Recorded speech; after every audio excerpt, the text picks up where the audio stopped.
Welcome to Introduction to Project Management, Team Management, and Communications. This is Lecture B. The objectives for team management and communications are to identify and describe roles of members on a project team, develop the human resources plan, acquire, develop, manage, and lead the project team, identify project communication responsibilities, develop a communication plan. This lecture will focus on the third objective. When planning, staffing, and managing your project, it is important to consider your single most important resource, people. There are various organizational theories that describe key factors that motivate people. The following are examples of such theories. According to the expectancy theory, people anticipate that they will receive positive reinforcement for their work. You can use the rewards to motivate your team members.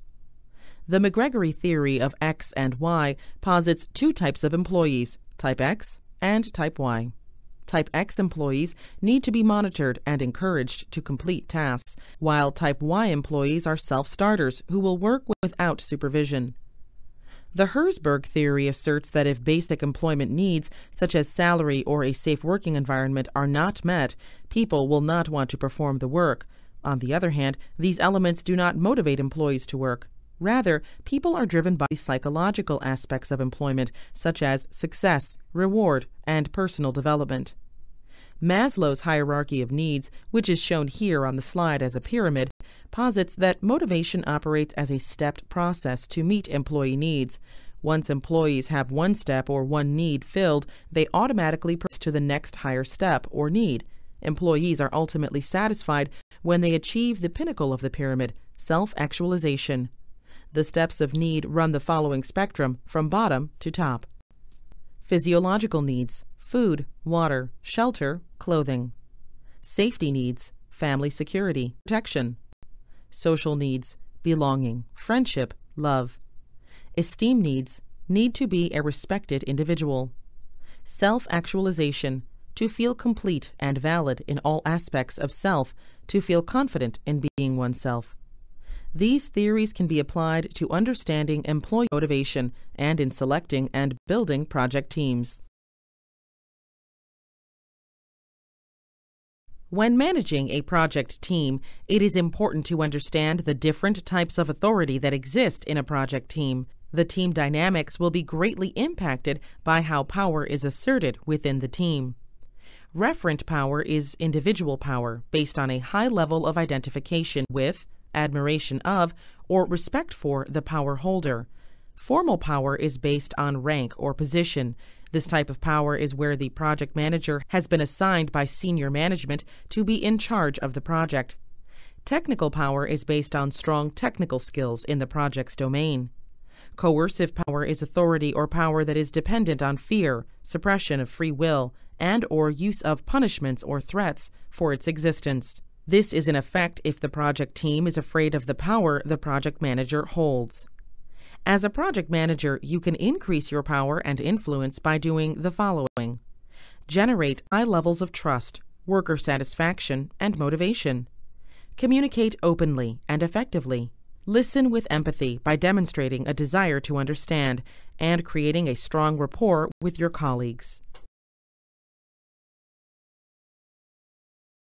The Acquire Project Team process involves the process of obtaining the specific people needed to accomplish all phases of the given project. Ideally, your team members bring specific qualifications and capabilities to the project team, although when workloads require, duplicity may be required. Often, the ultimate selection of a project team is made by the project management team. In addition to the goal of diversifying the team and acquiring team members that bring different assets to the team, a number of other factors should be considered when choosing the team members. Those factors include a series of enterprise environmental factors, such as work experience, availability, and cost, among others. Derivation of clear and concise project organizational charts, and formulation of a thorough staffing management plan. Once the team has been properly staffed, the next steps or outputs of the process involve staffing out assignments to the team. determining availability of resources, and updating your staffing management plan. Role requirements outline the type of staff the project needs. The project management team can use that as a basis for filling the project team with the personnel that is needed. In the selection and acquisition of the project team and all other project resources, negotiation is the #1 most important skill for a project manager or leader to hold.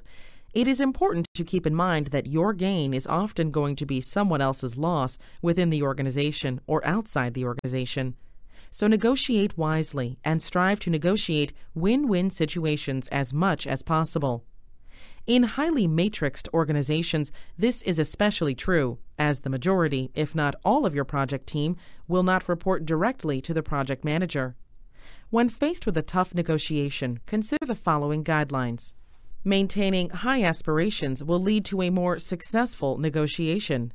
Do not reveal your initial position. Think about concessions before you make them. Ask questions to find out more about the other side's position. Be discreet and only reveal the information necessary at the time. Check to see that there is proof behind any assumptions being made. Take your time. Quick settlements aren't always the best ones. Develop a plan beforehand to improve performance during a negotiation. Stick to the plan and stay focused throughout the entire process. Use power play sparingly, or retaliation could result. Know when to walk away and say, "No deal." The develop project team phase refers to the early stage planning process in which the fundamental core of the project team is put in place. But it is also important to consider throughout the project, as the project is executed by the team and progress is monitored and controlled. These individuals make up the project team, and the maximization of their performance is essential to the proper functioning of the project process and the ultimate successful completion of the project, as well as the successful completion of all of the individual components within. The process of developing the project team refers to the specific activity of enhancing the performance of each individual member of the project team, as well as the overall performance of the team as a whole by improving the individual competencies of the team, as well as enhancing the communication and interactions among the team members. Essential to the entire life of the project and imperative to its ultimate success is effective and reliable communication. Examples of team development: helping the clinical staff understand the technical side of the project, and helping the technical personnel to understand the clinical need that the project will be filling. Taking the clinical or technical personnel on a tour of each other's areas and explaining some of the equipment used is a great learning experience for both sides. A strong and effective team will increase the ability of each stakeholder or project participant to contribute to the overall project. This will directly lead to an increased ability of the team to function well as a team. Team building activities can be as simple as weekly team meetings, a regular social event, or more structured activities such as mock problem solving. Good team chemistry is essential to a highly functional team. Team members must obtain a high level of trust and interdependency, as well as the ability to resolve conflicts in a positive manner.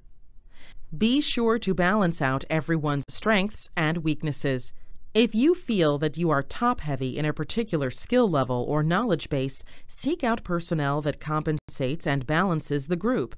Having all clinical staff on a health IT project would never work, just as having all technical or administrative staff on a clinical project would never work. So what makes up effective project teams? Effective project teams can be described by the following characteristics. First, they support and trust each other. The team has clear objectives. They are on the same page and heading in the same direction. Based on their trust, they are open to cooperation and conflict. They help each other, but are not afraid to disagree and positively resolve conflicts in order to achieve a better result. The team has effective processes and procedures in place. These are often documented in a project chart. They help avoid conflict, improve communications, and depersonalize decision-making. Solid leadership helps keep team morale high, provides a clear vision, and supports the team in achieving individual and team goals. Attention is given to individual development, whether through stretch assignments or formal training opportunities. The group has a good understanding of its position within the organization and establishes good relationships with other groups to facilitate collaboration and the achievement of both project and organizational goals. The project manager plays a variety of leadership roles in a successful project. As a mediator, the project manager facilitates resolution of conflict in a positive way that increases trust and improves the project and the team. As a mentor, the project manager helps the individual members of the project team learn and grow. As a cheerleader, the project manager provides positive feedback and encouragement at all phases of the project, recognizing the team and individuals. As a trainer, the project manager passes on knowledge and skills that are required to complete the project. As a gopher, the project manager does whatever is required to maximize the productivity and morale of their team. The project manager must be ready to take on any role in order to ensure success. As a coach, the project manager urges and encourages their team to push themselves to new levels of productivity and creativity. As a job counselor, the project manager consults with their team about what is next after this project, where can team members aspire to, and what do they need to do to get there. The project manager is like being the parent to a group of highly developed teenagers. You have to use all your considerable skills to move the project along. Forming, storming, norming, performing is a model of group development first proposed by Bruce Tuckman in 1965. He maintained that these phases are all necessary and inevitable in order for a team to grow, tackle challenges, address problems, find solutions, plan work, and deliver results. His model has become the basis for various subsequent models. Teams typically progress through stages as indicated in the slide. Forming. During this stage, the behavior of the team is largely driven by a desire for acceptance. Conflict is avoided. Routines and organization are the focus. Individuals are becoming aware of each other and the team. A project manager will focus on telling the members of the team what they should do and how they should do it. Storming. During this stage, different ideas begin to compete, and the team often struggles to define its goals and purpose collectively. Conflict is the key characteristic of the storming phase. A project manager will remain directive, but must also sell the project goals, team roles, and key approaches in order to normalize the project team. Norming. During this stage, the team has one goal and a mutual plan for the team. Team members begin to take responsibility and develop ambition to work towards the goals of the team. During this phase, a project manager will typically be a project participant and will facilitate getting things done. Performing. Some high-performing teams reach the performance stage. These teams are largely self-managed, and each member can work autonomously, with the project manager primarily acting as the delegator of work. Conflict is inevitable. The most common causes of conflicts in projects are schedules, project priorities, resources, technical opinions. There are several common methods for resolving conflict. The first is collaboration. Collaboration operates when participants share the workload to achieve the group's goals. Open discussion leads to cooperation, negotiation, and creative solutions to each participant's problems. This approach requires a high level of trust. It can also be very useful when you don't want to have full responsibility for a decision and you want others to also have ownership of solutions. It is especially effective when the people involved are willing to change their thinking as more information is found and new options are suggested. Collaborating can be challenging when you need to work through animosity and hard feelings. The collaboration process takes lots of time and energy. In some cases, you will encounter people who may take advantage of other people's trust and openness. The second method to resolve conflict is compromise. Participants compromise by resolving their issues through mutual concessions. That is, each participant concedes a small point to achieve a greater good for the group. It is possible, but can also be challenging when people of equal status are equally committed to goals. Compromise can be a useful, efficient technique if you apply it to small or medium-sized issues within the major conflict rather than the broad issue under contention. Holding out for large concessions can create frustration, ill will, and rancor, and ultimately end negotiations. This resolution can spawn cynicism, especially if there's no commitment to honor the compromise solutions. The process of accommodation focuses on a shared goal that outranks participants' smaller individual goals. By prioritizing the relationship over separate needs, accommodation relieves conflict. It can also be used when an issue is not as important to you as it is to the other person, or you may choose to use it when you understand that your position is not sound or currently viable, or to engender goodwill among the other participants. Accommodating can also be used when harmony is extremely important or when the parties have in common something that is more important than their differences. Drawbacks of accommodation can be that your own ideas don't get attention or that your credibility and influence can be lost. Competition implies a winner and a loser in the conflict. When the stakes are high, the pressure is mounting, and time is of the essence. Need to win can be a critical motivator for a participant. Use caution, however, as competing can escalate conflict and losers may retaliate in some way.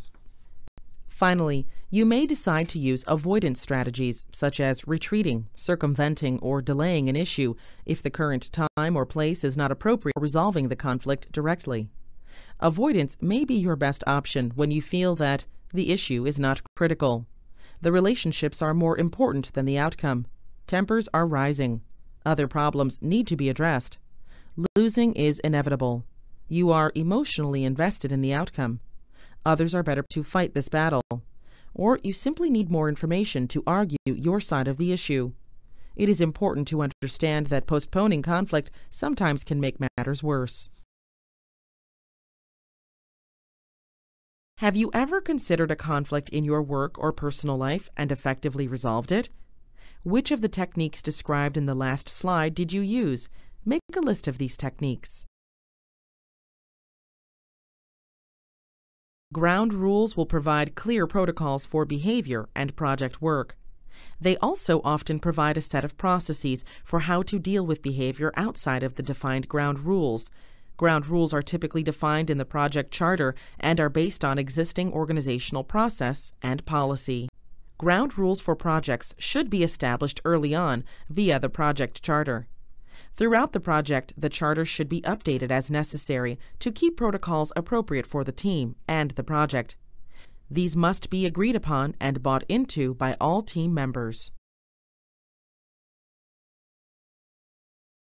When a project team is assembled in preparation for a project to get underway, it is absolutely essential to determine upfront the person who will be responsible for managing the project team. It is essential also to have a single voice to speak for and represent the team's ideas. This person will also control and harness the activities of the team. This improves productivity and cohesion of team process. Specifically, the concept of managed project team refers to the project management process that involves the tracking of the performance of each individual team member. It also includes providing any necessary feedback in regards to that performance and resolving any issues that may have arisen in the process to date. In addition, managing the project team requires coordinating and implementing any changes that may need to take place in order to enhance the performance of the project team from the current point forward.